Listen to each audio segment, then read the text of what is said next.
আপনি যদি কখনও কোনো মানুষকে ধার দিয়ে থাকেন তাহলে আপনি এই সমস্যার অবশ্যই সম্মুখীন হয়েছেন। ধরুন আপনি কারোর বিপদের সময় কাউকে ধার দিয়েছেন। এবার আপনি আপনার দরকারের সময় সেই টাকাটিকে ফেরতের জন্য তাগাদা করলেন। প্রথমবার করলেন, দ্বিতীয়বার করলেন, তৃতীয়বার চাপ দিলেন টাকা ফেরত দেওয়ার জন্য। কিন্তু যদি এই চাপের ফলে সেই মানুষটি আত্মহত্যা করে, তাহলে কি সেই আত্মহত্যার দায় কি আপনার ওপর পড়বে?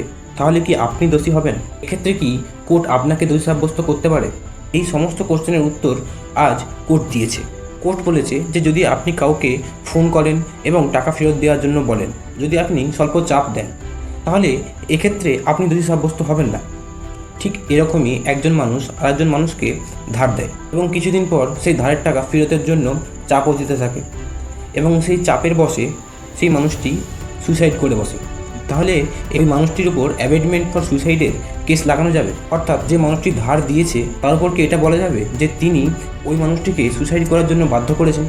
এটা কখনোই বলা যাবে না, কারণ অ্যাবেটমেন্টের জন্য দুটি এসেনশিয়াল ক্রাইটেরিয়া লাগে। একটি হলো ইন্টেন্ট মানে ইচ্ছা, এবং দ্বিতীয় হলো উস্কানি মানে ডাইরেক্ট ইনস্টিগেশন। এরকম আরও তথ্য পাওয়ার জন্য সঙ্গে থাকুন। ধন্যবাদ।